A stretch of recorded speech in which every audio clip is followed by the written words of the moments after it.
I'm Elizabeth Jameson, and I'm a part of the MS Confidential crew. And this episode you're about to hear involved something that happened to me, which was horribly embarrassing. And we had a big discussion as to whether we should include these sentences I'm about to give. But we decided it would be best for everyone to not hide the fact that I went through this episode battling the most intense migraine I've ever had in my life. And two things happen.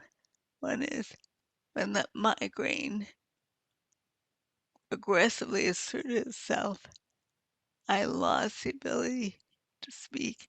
And you can see, I could point you, if you wanted to, the exact point when I lost the ability to speak. Now it's due to aphasia. And aphasia is the inability to talk.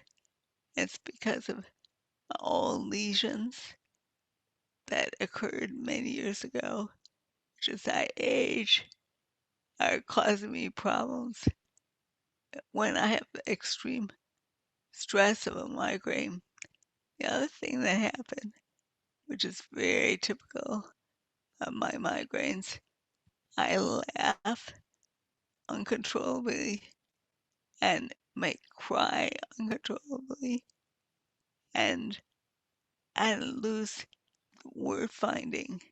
So I lose the ability to use my correct speech.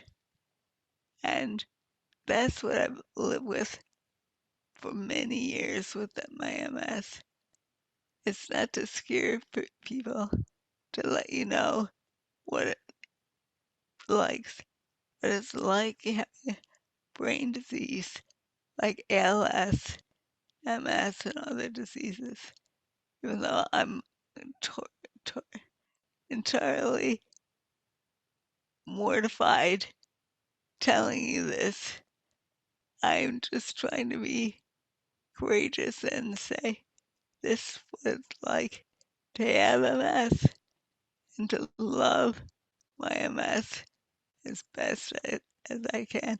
So I hated my MS last Wednesday, I tell you that much. I was no, it wasn't cute little peer cake, peaky. Ah, see, it's starting again. Peacock.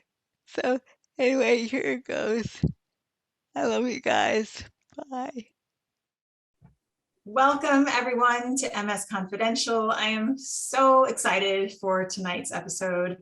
For those of you who are new here, we gather monthly for awesome, candid, raw conversations about life with multiple sclerosis, but by default, other chronic illnesses as well.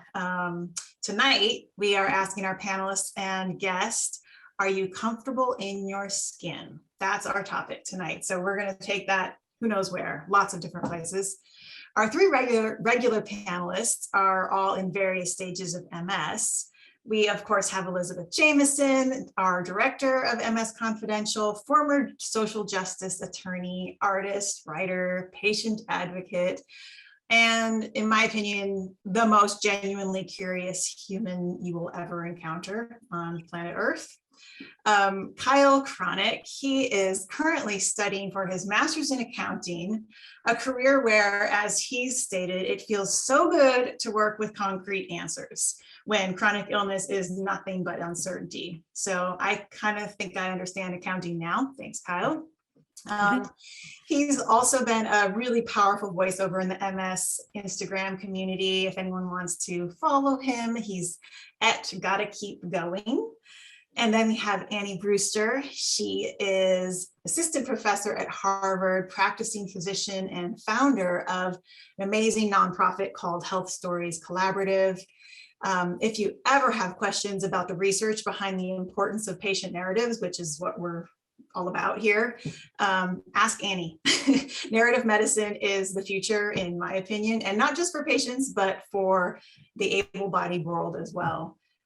She also just published a book on the topic. It's called The Healing Power of Storytelling. And it's just such a privilege to connect regularly with all of our panelists. It feels like Christmas to me, the second Wednesday of every month. So I am always excited to talk with the three panelists, but really thrilled to bring in our special guest tonight. Her name is Maya Warren. She is extraordinary with a capital E. She is a visual artist, musician, podcaster, digital content creator, speaker, invisible disabilities, albinism, and chronic illness advocate who lives with oculocutaneous albinism, hypermobility spectrum disorder, chronic migraine disease, and CFS. And she's 24, just a baby. She is joining us tonight as we explore the layered, multifaceted experiences of our bodies and how chronic illness has required us to develop a more nuanced answer to the question, are you comfortable in your skin? If you want to learn more about our guests and our panelists, please visit unfixedmedia.com. My name is Kimberly, founder and director of Unfixed Media, co-producer with Lisa Foote for MS Confidential. I will be here just to keep the conversation going. Sometimes I don't need to say anything. Sometimes I get overexcited and I say too much. So please place your questions in the chat box. Those at the panelists during the Q&A or earlier. It's really meaningful for us to hear from you, so don't be shy, just throw them in there. And yeah, let's get started. Okay, I just want to hear, yes or no question. Let's just start. Are you comfortable in your skin? And you can truly answer this in any way you want, but just yes or no. What first occurs to you when I ask Kyle? No. Nope. Matt? Yes. Yes. But Lisa? it took me a long time to say that, I think, but I do feel that right now. Elizabeth? Bill, I'm sorry, what did you say? Are you comfortable in your skin? First thing that comes to you. Me, it depends on the time, the day. Right now I'm having a big migraine, so I'm not comfortable in my skin at all. And other times I feel great. I love my MS at times. Other times I hate it. So it's varies by day. When you say when you feel great, is it always a physical thing that makes you feel comfortable in your skin, or have you ever had the experience of like having a migraine but being comfortable in your skin? That's such a good question. In fact, before we started, I asked Annie, is she comfortable in her skin? She didn't know what to say, I think, because I said, I don't know what to say. I don't know whether I'm comfortable in my skin. I try to be. That's a tough question. Yeah. Val, do you think it's a hard, tough question?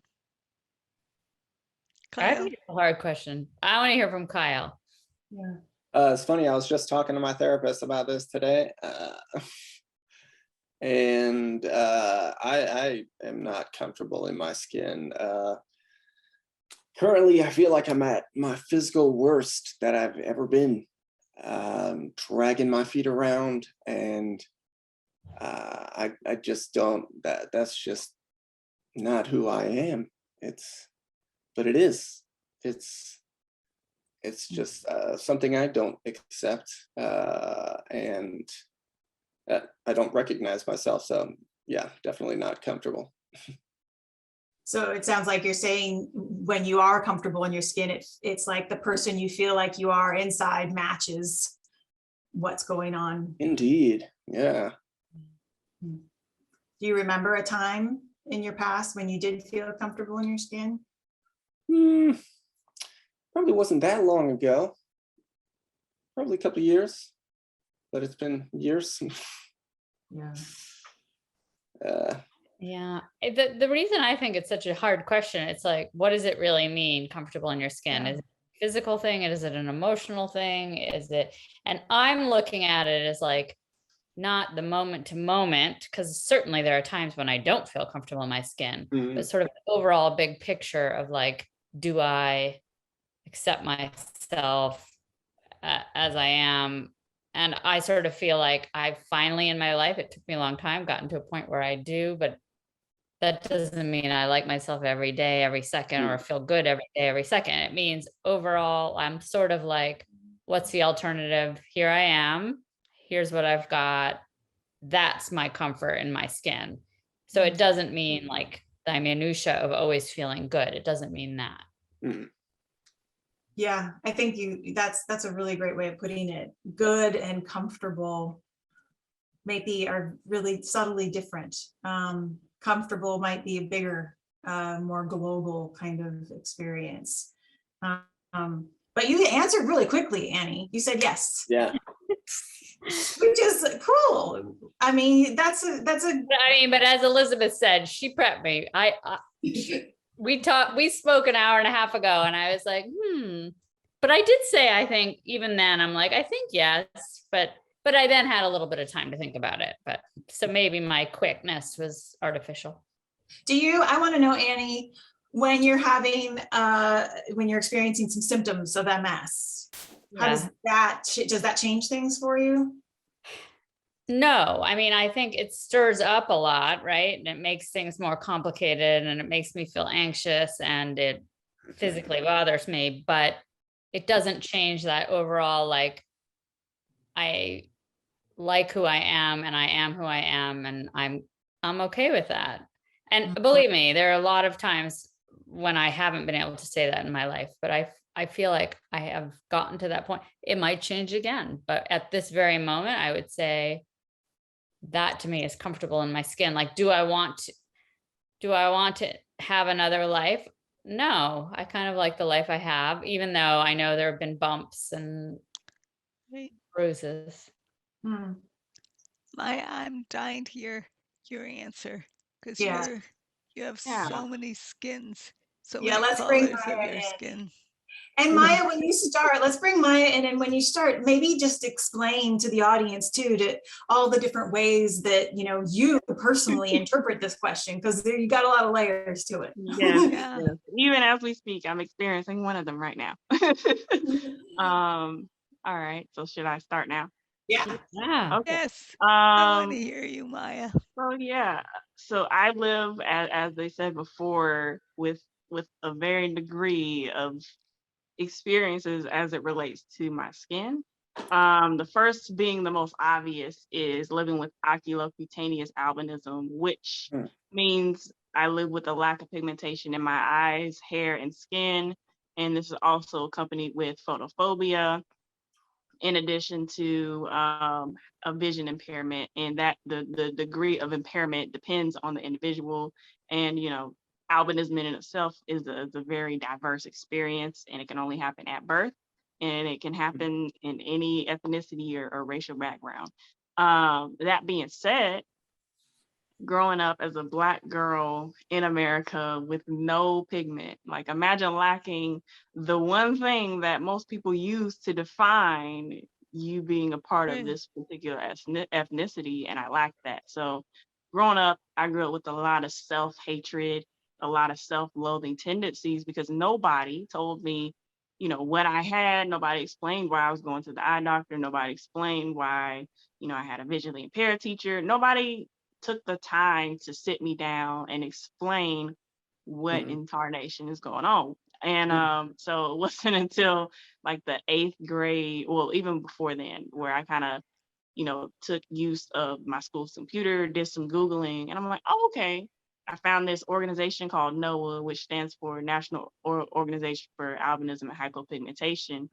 From there, it was like, light bulb, like, I'm not, experience something out of the ordinary. Like, I am living with this thing. It's a very real thing. And so through that, becoming more empowered, but I still had to, along the way, deal with a lot of the bitterness I harbored, especially when you consider, being bullied, and even dealing with childhood trauma. So all of those things can impact how you see yourself. And it took a while. Like you can ask my therapist, like there would be days where I would just be so sick of people gawking at me. And most people get stares, like, a quick glance from strangers. No, I get gawked at. Like I've been followed around in thrift stores, and I've had people hide behind a pack of 8-pound hamburger meat while following me around in grocery stores. Like, that kind of stuff gets to you when you're in your most, developmental stages of life, like high school and middle school. And so like it took a while for me to get to this place of like, oh wow, like I like this thing called albinism. Like I think 3 of the things that helped me was, my faith. Therapy was a huge, tremendous part, but also being able to slowly gain access to community, like seeing other people with albinism, because it's, a 1 in 20,000, percentage of people with albinism in America. Like you begin to feel like you're on an island. Like if you don't have a sibling with albinism, or if you don't know someone in your immediate family or community, like you feel like you're on an island. And so community played a huge role in me growing and liking who I am, which is why I think representation in terms of, race and ethnicity and even disability is so important, because it can even help in our self-concept. And then the other layers of chronic illness, like even my haircut, as people see me, as I present myself before you today, like this was not how my hair was 6 months ago. 6 months ago, I was wearing a hair bun, and the hair bun was my staple, because for 4 to 5 years of living with chronic migraine, into living chronic migraine disease, I began to develop this horrendous symptom called allodynia. And allodynia is the hypersensitization of the nerves and nervous stimulation that occurs in the skin. So imagine the clothes that you're wearing causing so much pain that even, when you remove them, that pain does not dissipate. Imagine the nice weighted blanket or the comforter you pull over your clothes to keep you warm at night, that being extremely painful. Hugs, handshakes, touching your phone, any type of sensitization having extreme impact on your ability to perceive pain. And so for me, this can happen anywhere on the body where there's skin, but I began to experience it 24/7 on my scalp, to the point where like doing my hair, even thinking, moving, having my head against the pillow, all of that caused me pain. And, for a while, I got to the point where I could kind of like maybe, take a Tylenol and chill out and it would go away. But eventually it just kept getting worse and worse until, recently, I think about 3 months ago, I kind of had to make the decision, like, do I want to keep my hair because that's comfortable to me, or do I want to try this alternative, form of treatment, as I called it? 'Cause, I tell people I wasn't expecting a cure, because, there's no cure for my chronic illnesses, but anything to lessen the severity of pain was my goal. And it ended up being one of the best decisions I've made in my chronic illness journey. And I do not miss, the amount of hair I had, and I will not be going back to that amount. But even the question of feeling comfortable in my skin from both of those perspectives. Albinism, yes, I am more comfortable in my skin than ever. Chronic illness, it varies depending on what type of comfortability we're talking about. If we're talking about in this moment, no, I am very uncomfortable because I have, I've had a flare for the past 5 days. But if we're talking about from a mental standpoint, and my outlook on my life going forward in light of what I've been through, I'm comfortable knowing that my level of uncomfortability I experience with chronic illness is my typical way of living. Like it's no longer out of the ordinary for me. It's my new normal. Like, we hear about that in terms of COVID. Like this is the way that I navigate the world. And I'm becoming more and more accustomed to that. It's kind of like if you get a new pair of shoes, it feels fresh and new the first, couple of wears, but eventually you begin to break them in, and it's like, okay, and at times you're not even thinking about them being on your feet. For me, That's a good way to say that. I like that. I like Yeah, yeah. and Makes I'm essentially becoming more comfortable as chronic illness is breaking me in. And while I'm still aware of it, when I'm able to practice self-care or just even be in the moment when my flares are the worst, it puts the pain in the peripheral, and I'm able to kind of mentally, at least for that moment, get past some of the the dark places that chronic illness can take you to from a Mhm. mental perspective. Mm. Kyle, I you know were that was a long answer. That was good though. no, that was amazing. Yeah, I Yeah. resonate. Kyle, you were shaking your head when Maya said about the dark places that you can go. Well, I can relate with what you were saying, like it's your new normal. I said something in one of our last episodes that you didn't understand, Elizabeth. I said that I've gotten used to this. That is that's what I was getting at. It's just my new normal. It's just how I'm living. It's just how it is. And Yeah. and to your point, Kyle, when I talk to people, like I'm always stressing the fact of I gave this analogy on my podcast. And so chronic illness and even the intervention of medicine, it's like watching a TV, Mm. and TV can only go up to a volume 10, and the lowest volume that it can go to is 0. That's Mhm. it. And medicine or self-care or whatever the case might be the remote that can lower the volume of pain momentarily, Ooh, I like but that pain still exists. I'm never at 0, I'm never at 5, but exactly. anything to lower the volume of pain momentarily is what we go through as chronic illness warriors, just to get an ounce, some semblance of relief. Yes. Would you Yeah. guys all agree that that's, I mean, I'm thinking here as you guys are talking, like our skin is our home. I mean, we obviously have our home and we have our community home, but the first thing we have that is our boundary between us and other is our skin. And when your home is painful, I mean, it made me, when you were talking about that, Maya, I was like, you have to experience your home as painful. So how do you find home then? Like, where is that live for any of you? Annie, Elizabeth, Kyle, Maya, like how do you find your home when your home is painful? I think Mm, when home is painful, one, having navigated childhood trauma and having to mm, unpack that even as an adult, that's a level of, you know, that can skew what home is for you.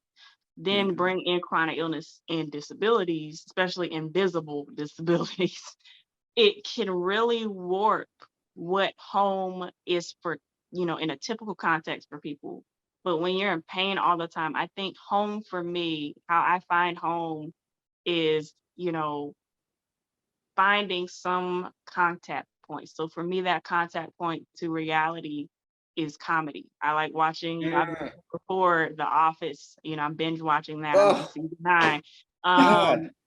Stand-up comedy. And I think for me, being able to laugh, and I mean, I watch comedy in some of the worst flares, and even from a migraine standpoint, like most people think if you have a migraine you wouldn't look at a screen. It's actually the opposite. When you live with it Mm, 24/7, you get to such a high level of pain that nothing moves it, that you're like, okay, well, I just got to do something, because either way I'm going to be in pain. And so comedy, I think for me, is really like that contact point in reality, that me like if too. I Oh can my laugh, gosh. like if I can laugh, then I can get through this flare or this moment or whatever it is I'm navigating. Because I think laughter, not only does it, touch us from an emotional perspective, but it does something to us on a physiological Yeah. level. Yes. Yeah. Elizabeth, how do you make your body home? Does that make sense? Obviously it is home for you, but how do you feel comfortable in your home? What are ways when you feel like you're in pain? How do you still find comfort? What I love about my uh, uh, it was so to speak up.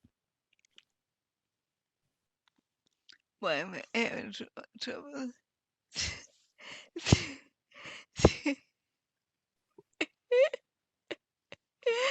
I,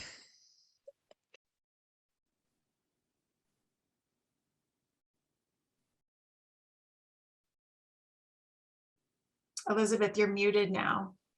You want to come back to us? Oh, can somebody help? Elizabeth, hey, Lisa, can you reach out to, oh, it's on, oh, okay. Okay. I love to ask you maybe a dumb question, but I'm curious about your skin. Do you color being black?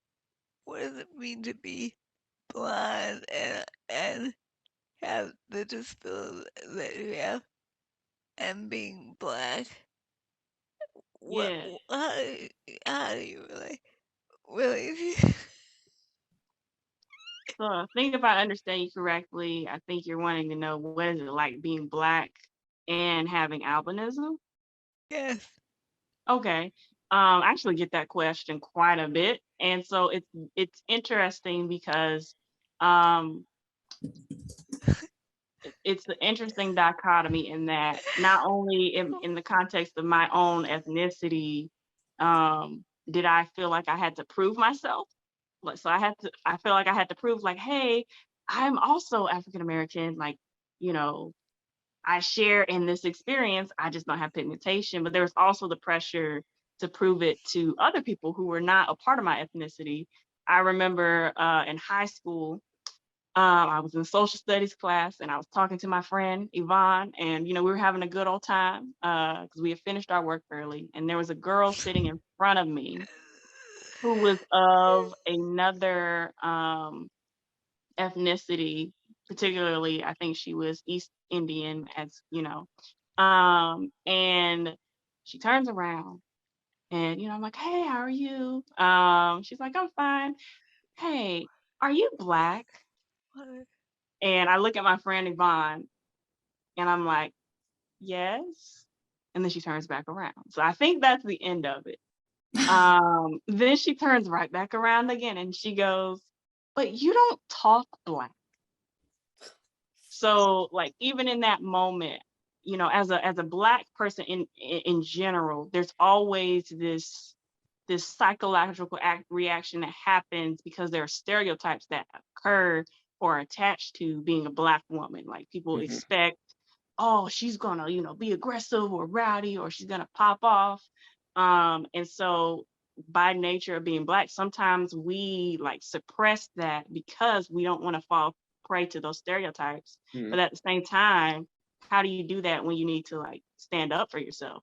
And Yeah. so in that moment, like I was just kind of like, man, I really want to say this, and that.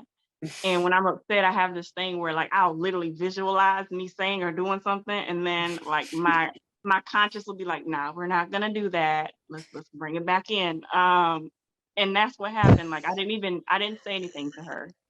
And like, and it wasn't because I didn't have words to say. I did. Um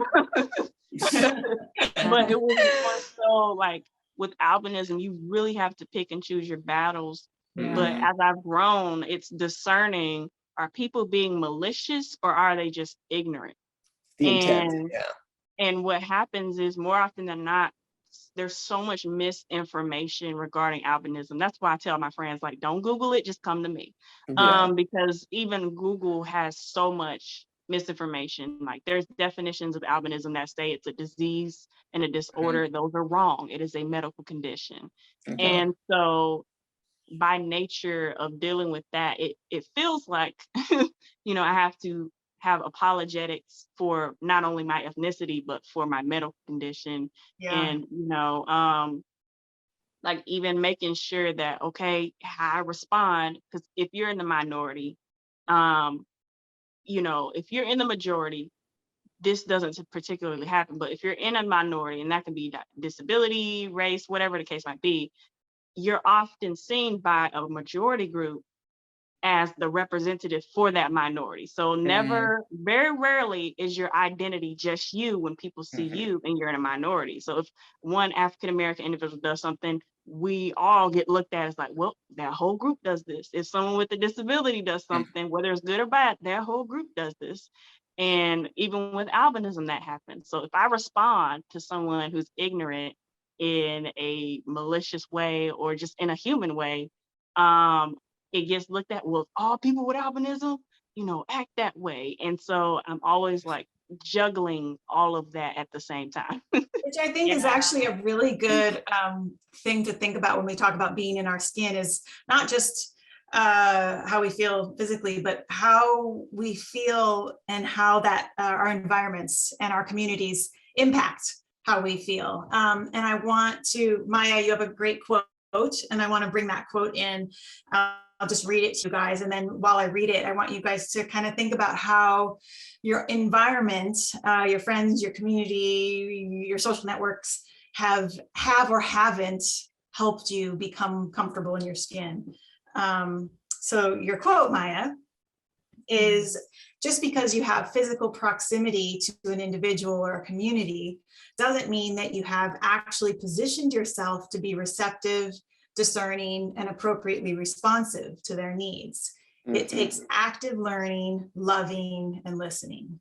Individuals and communities are not projects. So, this is something for the entire able-bodied world to hear. And I do think that there is a responsibility that we all have to each other not that we're responsible for making people comfortable all the time. That's not what I'm saying, but to make sure that these needs and voices are heard in the way appropriately they are supposed to. So anyway, what do you guys have to say about that? Oh, that's such I've been trying to figure out how to have my voice heard, because I'm constantly misunderstood, it seems. So I don't know how I'm communicating incorrectly. How are you misunderstood, Kyle? What do you mean? Anything. I don't know. Like, give us an example. Gosh. Like people are making assumptions about you kind of thing, or? That's part of it. People may think sorry, my mind is all scrambled. Got my MS brain tonight. Oh. I think Lisa she put up there. That's okay, Kyle. If you're wanting to think about that, Annie, you were wanting to jump in too.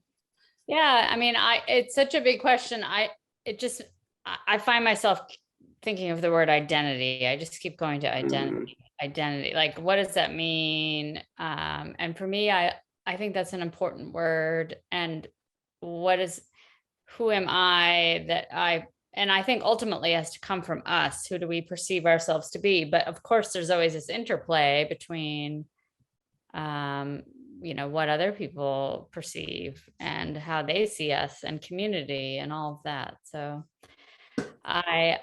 it's complicated, but I do think it is ultimately comes back to sort of identity, and our identities are always evolving and shifting, but we have to take ownership of them. What does that mean? I don't know what that means, but I do think there's a community element. Maya, you said something about community. I think that's so important. Yeah. And who we surround ourselves with, and because there's always in community. What does community mean? I don't know. I think it means a supportive environment around us, but it can also mean there's lots of interchange with everybody in the world. And do we take that into our self-definition? How do we deflect it? There's always that dance. And but I do think it's important to surround ourselves for people who sort of affirm who we want to be. Yeah. Anyway, I'm saying a lot of things. You're making really good points. And I think that there is something, I was thinking about this myself today, and how we don't want to have just live in our bubbles. Like, I don't want to just be with my vestibular community. And, we definitely want to open our ears and listen to each other, but there is value in finding our people. And I guess in at least my experience, since I've discovered the chronic illness community, I have felt more comfortable in my skin. It's easier for me to be who I am when I'm not in my chronic illness community, in these Zoom meetings or whatever. It's easy for me to remember all of you and draw strength from that. So I think it's both. We find our communities, our people, but then we also use that strength then to take it out into listening to other walks of life. Yeah, and if we look at community, when I think of community, one of the things one word that stands out to me is the word connection.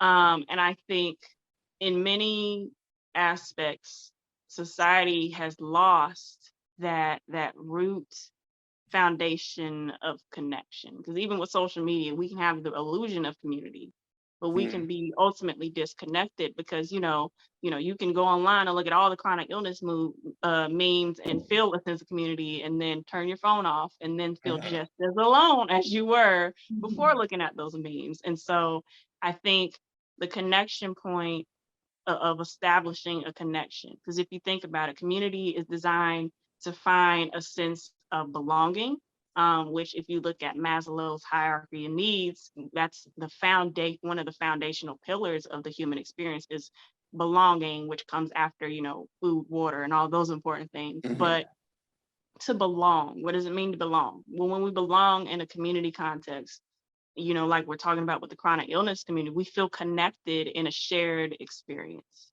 Then there's also the element of community that we need as humans where we're challenged. So maybe you meet someone on another spectrum of an issue or another spectrum or, side of the country. We're challenged because it's one thing to be necessarily affirmed or approved of, but it's another thing to be challenged, because we don't grow if we're not challenged, or we don't come up against something that forces us to raise our expectations or perspectives of what life really looks like. And I think connection serves as kind of a motivator for us as humans, like why we have social media in the first place, like 'cause we want to connect with people that we haven't seen or people that we've never met. And I think especially in the context of chronic illness, connection serves as a motivator. One, it helps us feel like we're not on an island, especially when you go through medical gaslighting. Maybe you're not diagnosed yet, you're walking through that process. It makes you feel like, oh my gosh, I am not just making this up, because so-and-so's going through this too, and they have that, but we might not have the same chronic illness, but we're sharing in a similar process. And I think in many ways, even within our own community, we can feel challenged because we have to step out. I agree with you 100%. Thank you. And even in the context of our own community, we can feel challenged because not everybody has the same chronic illness. And even if we do have the same, not everyone navigates it the same. Yeah. Right. Yeah. I like that word belonging. How do you guys feel? Do you all feel like you belong? Elizabeth, do you feel like you belong? I do, and I feel that way because of you and Elisa. I surround myself with people who love me and think what I'm going through is really damn interesting. And I need community so much in my life. When I was down yesterday, I was really depressed till I called you, and when you picked up the phone, I was smiling so much. You fill me with such joy. I love you so much, Kimberly, I and I love you really too, Elizabeth. And I was thinking about the word belonging and community, and I feel like this MS Confidential is a safe place too, of me too. belonging. And even our audience that is listening, I want just because, we're all watching here too, I just want to bring awareness. There was that period where, Elizabeth, you're having some experiences of aphasia. It happens. So for those of you who are concerned about what was going on there, that was what was happening. And we all have our versions of that. Allodynia, Maya, who knows what sort of pain you're experiencing right now. I think Elizabeth, I just feel honored that you're willing to be witnessed in this safe place, that you feel safe with us, because we do love you very, very, very, very much. The other thing I wanted to jump in and say is that we all need mentorship. I have flourished in my career because I've always had a mentor, Mm. and I couldn't do anything without coaching from my mentor. And I really would like to say, for anyone who listening today, I would love to be your mentor. I feel I know, same. You're such a good mentor. I mean, I just also want to just echo what Kimberly just said. Like, I so salute you, Elizabeth, for your honesty and just your authenticity of being who you are, and your openness, and for sharing with us, because I learned so much from you, and I appreciate that. Yeah. Quick question, Kimberly. I saw a question pop up because Yeah. do you mind reading it for me? Yeah, no, this is great. And in fact, it totally ties into what we're talking about here. This is an awesome question. Love this. Krista, thank you for sharing this. She says there are a lot of people living with chronic illness that don't have access to true community, whether it be due to living rural, lack of technology, or mobility. Any ideas for those who long for community but have limited ability? This is $1 million question. Such a good Yeah. question. Well, Maya has a lot to say on this, I bet. But I want to say, like, when I heard Maya talking initially, when you were like talking about your initial sort of coming to terms with your diagnosis, I was thinking, even though I sometimes complain that like the internet and social media have drawbacks and problems, there's so much valuable there, like that you were able to connect with other people and find community that way. That's amazing. Yeah, I found y'all. Yeah, that's how Or you found me. Yeah. And Kyle, I bet through Gotta Keep Going, your Instagram account, I bet you have created community for others. I've met so many amazing people from all over the world. yeah. And I definitely consider them part of my community. Amazing. Yeah. I definitely have to agree. Like the way Kimberly and I met is I saw you guys' website, reached out in a DM. Like that's how we connected. And I think, and I have this discussion with people often because people who don't have disabilities are like, social media is terrible, even though they're on it. It's all crap. Yeah. Throw it away. And I'm like, there's a whole, community out there of people who social media is the only way they can access community. And for me, even in an albinism context, but for a while when I had Facebook, I joined a group called Move Against Migraine by the American Migraine Foundation. And the amount of the degree to which I felt seen in that community, even being able to say, hey, like I experienced this bout of ableism, like, has anybody else dealt with that? Or even when I started experience allodynia, I was like, hey guys, I'm dealing with this, and this. Like, is this normal? Because, as all of us know, there are typical symptoms that, are on Google or that physicians are aware of, but they're not necessarily aware of the broad spectrum of atypical symptoms that you can go through. And, to be seen and heard, like, oh my gosh, it's not all in my head. Like my skin is doing this thing and they understand it better than my own doctors do. So online community can provide like a haven for many people actually. Yesterday, Maya, we were talking and you talked about your bouts of aphasia. And I went, oh, I know what that is. I just had aphasia.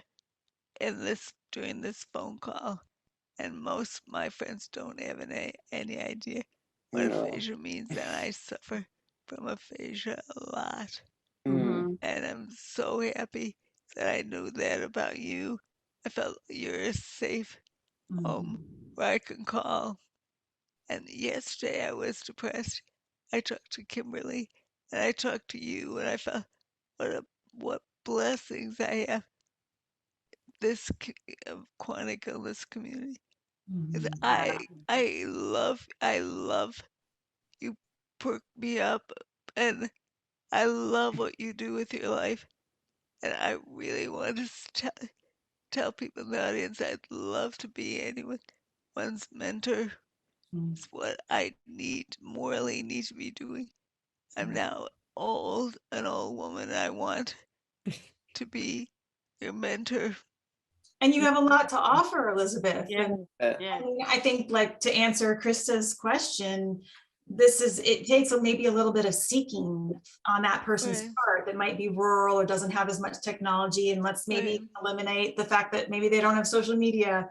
Right. But there's still a phone. And I would say Yeah. chronic illness community is a really generous community of people. Oh, yeah. And no, we don't always have the same energy levels. And yes, we might have a lot of boundaries around when we can talk and when we can't.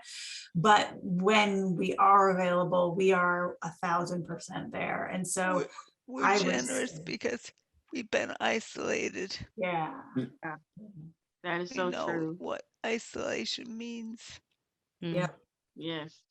And so a little bit last year, I kind of saw a need because, as we know, the pandemic, most people, everybody became isolated to some degree, and everybody became lonely to some degree. But Yeah. what stood out to me was that those of us who had been experiencing that, it was almost like 10 times worse for us, but nobody was talking about it, even in a disability context. So I ended up kind of, starting a program or initiative with, Division of Service for the Blind for blind and visually impaired young adults who needed community. Because in North Carolina, we have a lot of rural areas. And, the students and the young adults and the children with disabilities who live in those rural areas often get left in the dust because they don't have other people to connect with. And so we've been utilizing Zoom. And for anybody who wants to kind of start community, all it can take is something as simple as maybe a couple of friends, you guys getting together on a fairly consistent basis when you can on something like Zoom or Google Meet or Microsoft Teams, and just building a foundation for community, and slowly, as you meet other people, like inviting them and kind of calling people in. Because ultimately, if, to the best of our ability, if we are the ones who see the need, 9 times out of 10, we are the ones called to fill that need in whatever capacity that we can. And sometimes that requires a team, because we can't do everything ourselves. But it does, require community to build community. Yeah. I think it takes some discipline. First of all, you have to be like committed, like we're going to do it regularly at this time. I think that's worth a lot, that discipline. And I also think it takes a lot of courage, because it's hard to sort of reach out. Once you get over that hump of reaching out, you do it the first time, it's easier. But I think it can be hard. I think in our culture, especially, we're all sort of trained to be like superstars, independent, like we don't need anybody kind of people, but we do. And I think it takes that courage to step over that and be like, or just, I also like to seek out people who can do that. I love when someone asks me for help, because then I can ask them for help, and then it just feels so much more relaxed. Yeah. Do that for each other. Yeah, that's a great point, Annie. I think that reciprocating of help feels so good. Good. It feels so good both ways, right? So continuation on this question here. Krista says, I feel comfortable in my skin most of the time. And I'm raising my hand with this when I'm by myself. So 100% agreed. I'm like, well, yeah, if I have a blanket and my pajamas on and a hot pack on my back, I am so comfortable. But then like there's people out there in the world and we have to connect with them. She says, so I do have moments though, only sometimes when I'm in public, I become super aware of how I think people perceive me and get hypersensitive. So what are your go-to strategies? Yeah, so even this is a really cool question, a very vulnerable question. So thank you for sharing, whoever that was. I think I have a unique perspective just because, I'm also visually impaired. And so I took a training in high school called orientation and mobility. And what that entails is when you have either you're blind or legally blind, partially sighted, or visually impaired, you go through steps to learn how to navigate, whether it be your home or the world around you, either with a guide dog, a cane, how to take public transportation, just travel and navigating in general. And so in the early stages, guess what I learned how to do? I learned how to use a white cane. And the interesting thing about using a white cane when you're not totally blind is people just assume that, you're automatically totally blind, or that if they see you like you holding your cane and using your phone the next moment, oh, she must not have an impairment. And so over time, like I got to a point where I was comfortable in the context, in the space of using it in that course. Then it became when I would use it around family, I felt subconscious for them. Like it wasn't that I was self-conscious, but I internalized the vibes, so to speak, of what I felt from them. So I felt like they seemed a little embarrassed.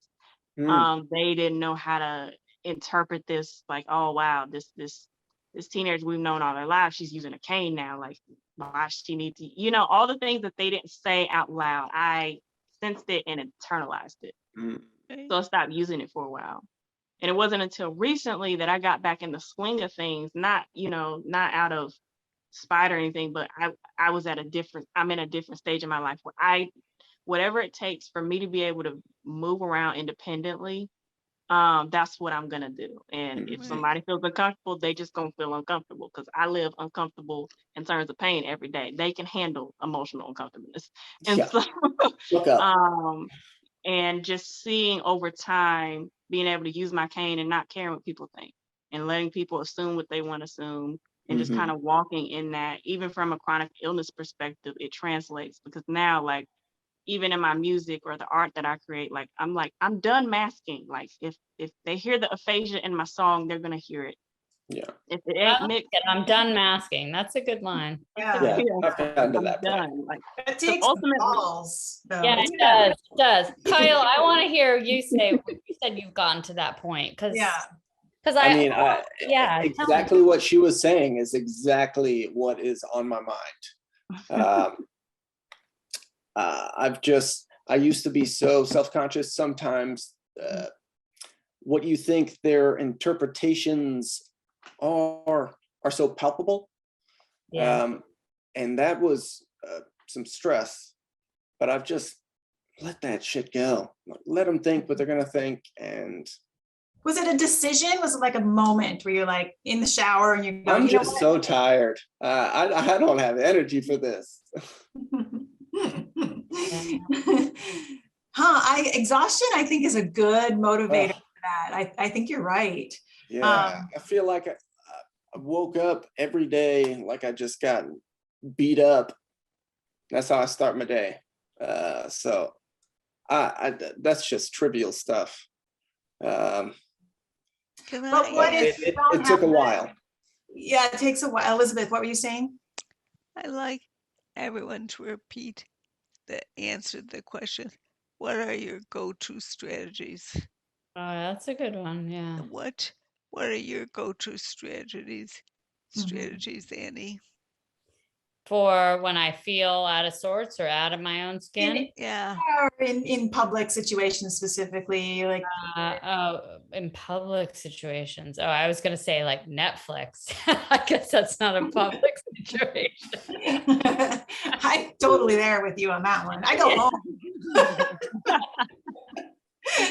Just go home. You're honest. At least you're Yeah. honest. Oh, totally. Like bring it on, some other person's drama. Let me get lost in it for a bit and just recalibrate. I'm good for that. But in public, what am I go to? I mean, I don't know. Let's think. I do. I mean, I think I've gotten good at sort of self-talk of like, Mm.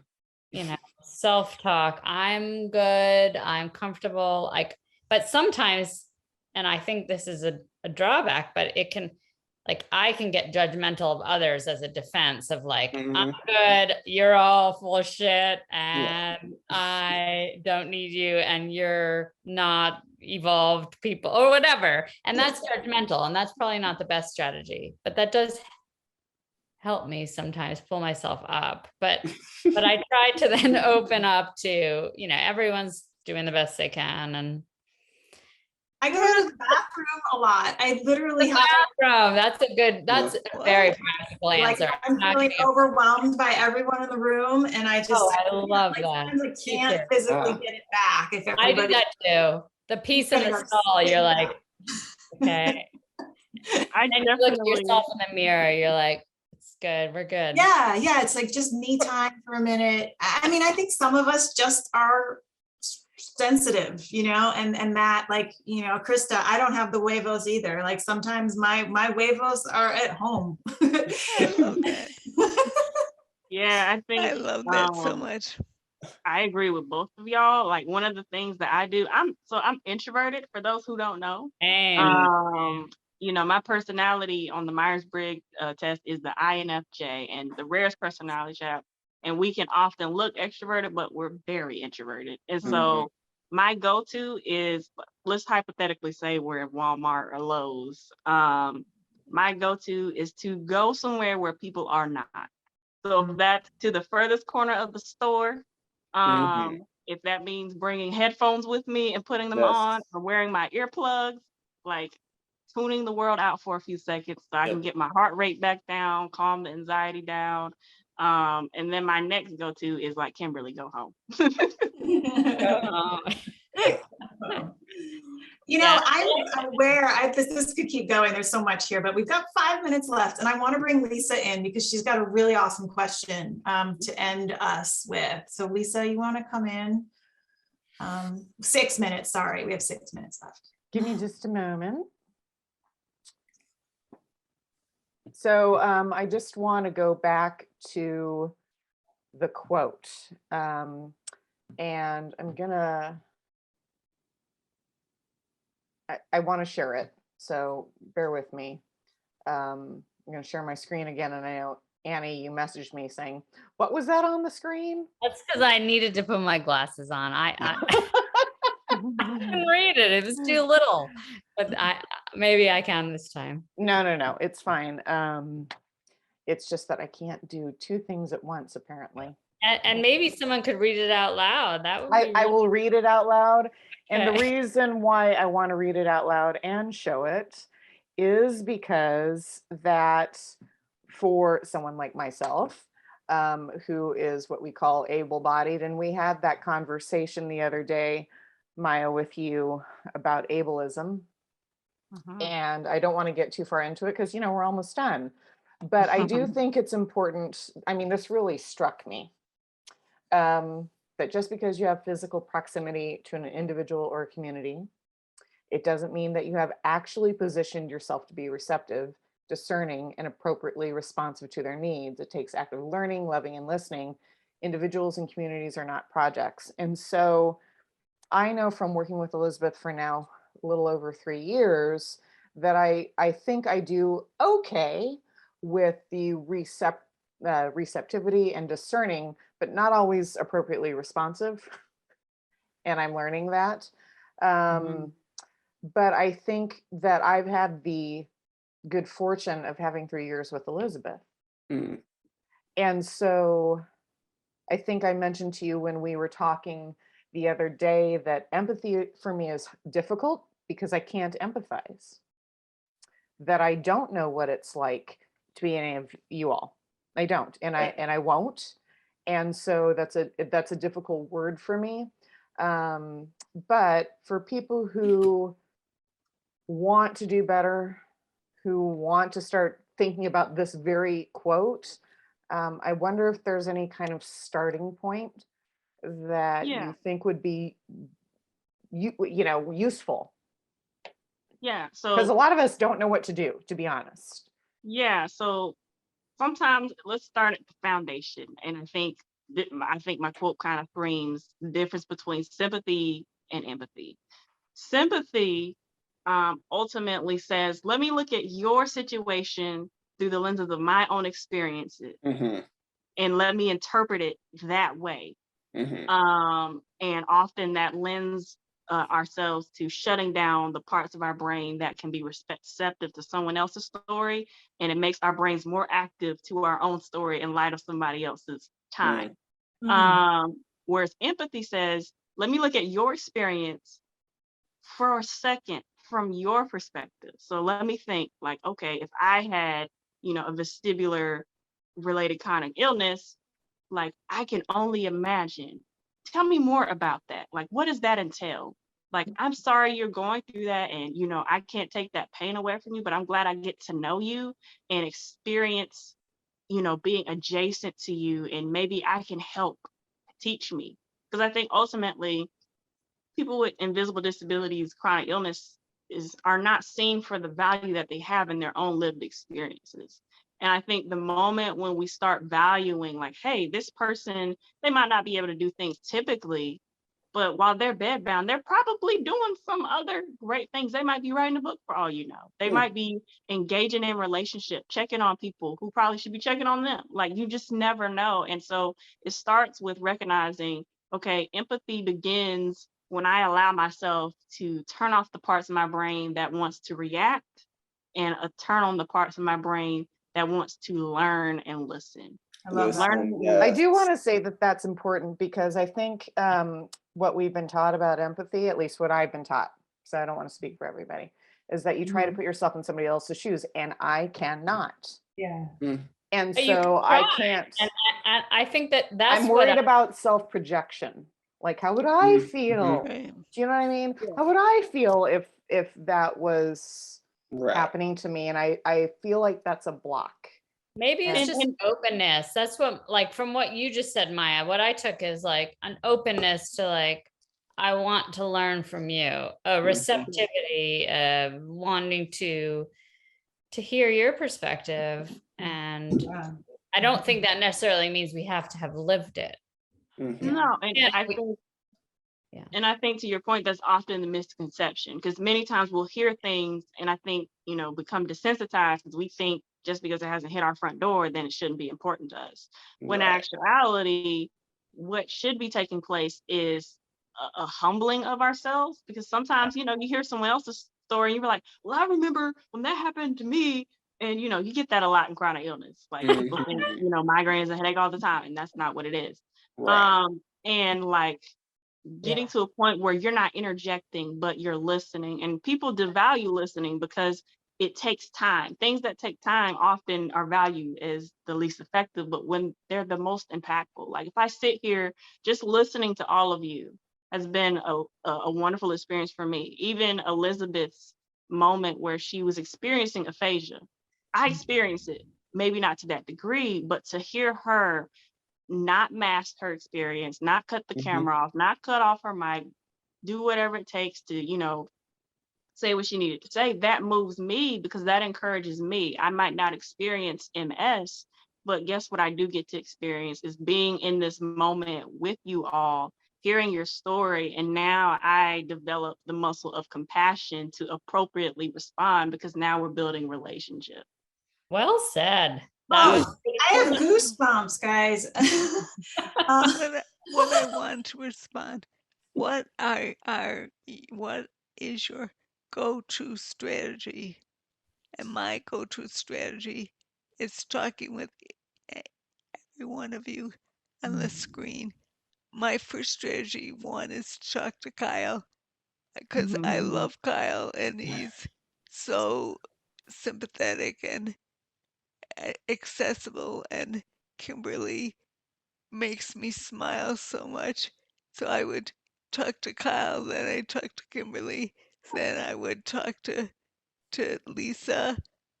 I just think I get so much energy by people who are in the woods with me, Mhm. which is the chronic illness Mhm. community. I get power, inspiration, and happiness by talking to anyone who's on the screen right now. I'm Mhm. so lucky to have MS because that gave me an entree. These incredible people. Yeah. I don't know what I'd do without you guys. Mhm. And I every toast to time, that. I'm sorry, I just said I toast to that. That's just so beautiful, Yeah. Elizabeth. Whew. and I keep thinking I have to write another article. I'm always thinking of all these articles I need to write. I Just can like totally relate.